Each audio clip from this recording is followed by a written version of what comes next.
Good morning to you, and thanks for joining us on air and streaming on our KARE 11 app. I'm Alicia Lewis alongside Cece Gaines. It was an active night overnight. We have some breaking news out of Minneapolis. Audrey Russo's on the scene with the very latest. We're going to have more from her out of Hopkins, too. All right, but first, let's get outside to meteorologist Jamie Cagle. There are some sprinkles out there this morning. Yeah, a few sprinkles. Again, every once in a while you see them here in the backyard. You can kind of feel them coming down, but overall, do you really need the umbrella? Probably not. A couple of sprinkles here. A little better rain chances for our friends in southwest Minnesota. MSP reporting some raindrops right now, 73. Dew point at 65 at this moment. Here's a look at the radar. And again, you can see when you look around the Twin Cities metro area, it's a sprinkle here or there, but down a little closer to Albert Lea towards Fairmont. That's where we have the heavier rain at this hour. We're expecting to see that rain pretty much hug the I-90 corridor, but between about St. Cloud and the Twin Cities, 9, maybe 10 o'clock, we could see the rain showers pick up a little bit for a short period of time, and then things quiet down later on this evening. Still, a few sprinkles are possible, but again, hit or miss with the rain showers. 70s and a few 80s mixed in. All right, let's get a look at those roads. Let's check in with Megan. Hey there, I have a traffic impact alert for you right now. We were talking about this just about 10 minutes ago. Still seeing this crash here on Highway 100 southbound near Brooklyn Center. You can see here that just before this exit, which will take you onto Bass Lake Road, here on the shoulder, there are some emergency vehicles.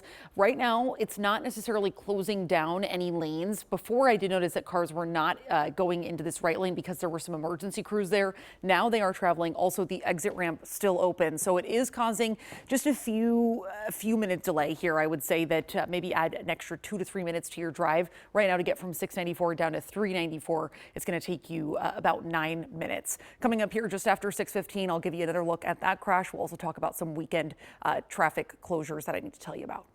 All right, quite the backup there. Thanks for updating us, Megan. We're following breaking news this morning. Several people are waking up to their car windows smashed in downtown Minneapolis. Police in the North Loop confirming to our photographer this happened all around downtown. This is video near North 3rd Street and North 10th Avenue. We have reached out to the PIO for more information, including how many cars, how the police responded. We'll update you as soon as we know more. Let's get to our top story of the morning. Police are investigating 2 heartbreaking murder scenes that happened in the Twin Cities metro. Yeah, the first one, a murder-suicide at a home daycare in Hopkins, leaving a couple and their 7-year-old dead. Police now connecting those deaths to another murder at a home in Burnsville, nearly 20 miles away. Our Audrey Russo is standing outside the Hopkins Police Department with what we've learned in the last 24 hours. Good morning, Audrey.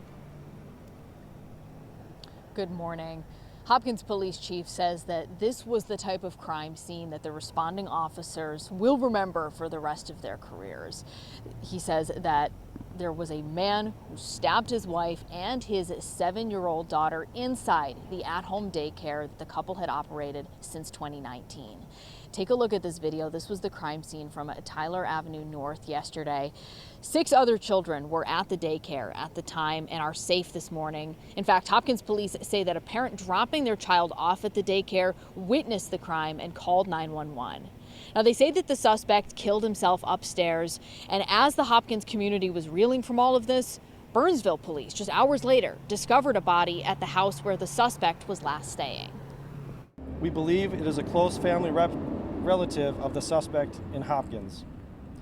The deceased was a female, age 78. The suspect, we believe, had been recently living in that residence in Burnsville. And I have 2 little kids, and it was just completely shocking to hear. I'm just hoping that the children are okay.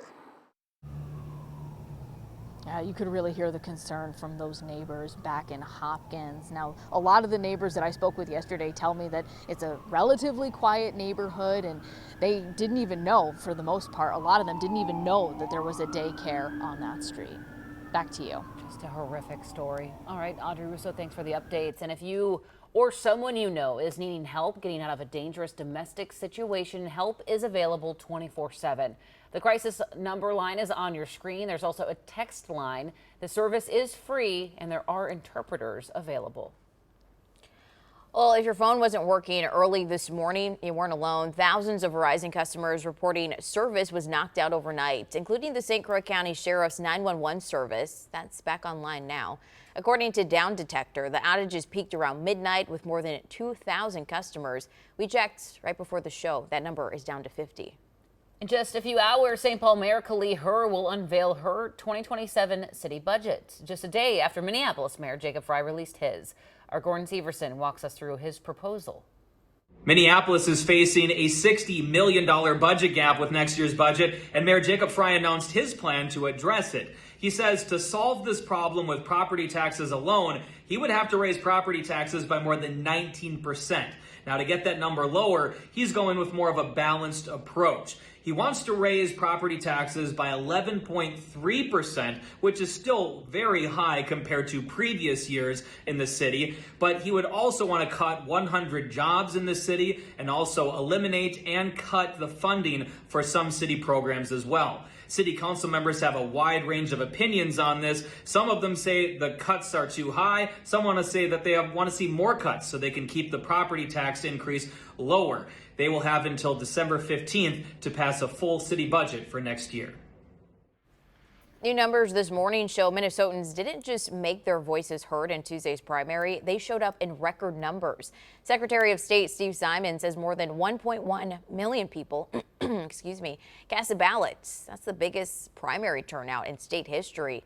To compare, in 2024, just over 500,000 ballots were cast in the primary, a 13% turnout.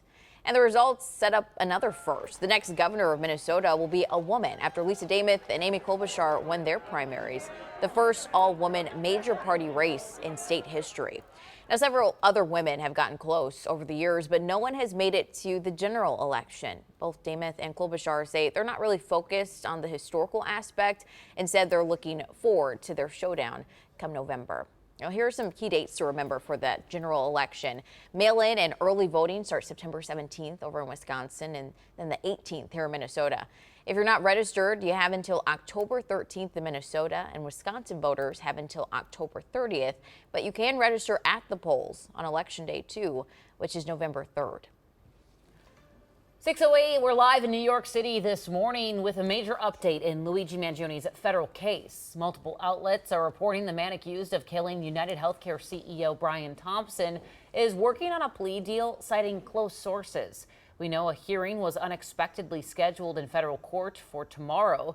Neither federal prosecutors or his defense team have confirmed the negotiations. Tuesday, Mangioni had what is expected to be his last state court hearing before his New York trial begins in early September. His federal trial is expected in January. Right now, at least 3 people are dead after violent storms ripped through the Midwest. 2 of those deaths are in Indiana. Officials saying 1 person died after a suspected weather-related house explosion.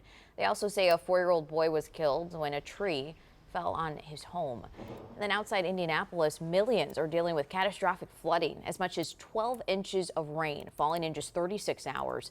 Officials say the force of the rushing water even causing roadways to collapse. A state of emergency is now in effect.